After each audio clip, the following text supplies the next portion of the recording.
Michael Lewis's most recent book, Flash Boys, have you read it? I've read it. What's your take?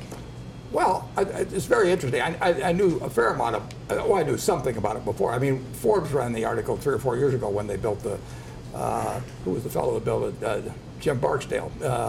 And when somebody spends hundreds of millions of dollars building a new pipe, in effect, from Chicago to New York, you know there's money to be made someplace, right? They're not doing that because they want to see how fast light can travel. So it was very good exposition of what's been taking place. It struck me as a good exposition of what's been taking place in the last few years. And of course, front running has always been tempting to people, and it's always been with us.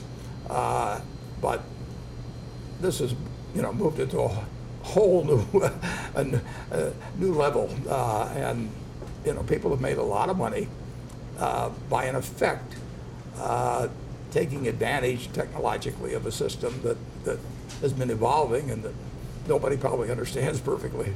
In his book, Flash Boys, Michael Lewis makes the argument that the stock market is rigged to benefit and enrich Wall Street insiders at the expense of ordinary average investors. Is he right? Is the market rigged? No, I wouldn't use the term rigged. The people have found ways to take advantage of other people through speed, basically.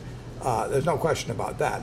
I don't consider that rigging the market. I think that term is really a notch, several notches too far. But I am perfectly happy with the stock market ideal, and that doesn't mean there aren't imperfections in it. But it's not rigged against me. I mean, I buy stock in good Not business. against you, but against the average Main Street investor. Oh no, not the average Main Street investor buying 100 shares or something. He's not getting affected by anybody front running his order at all. I mean, spreads are down way.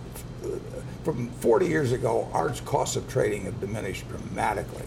And that's true whether I was a 100-share trader or a million-share trader.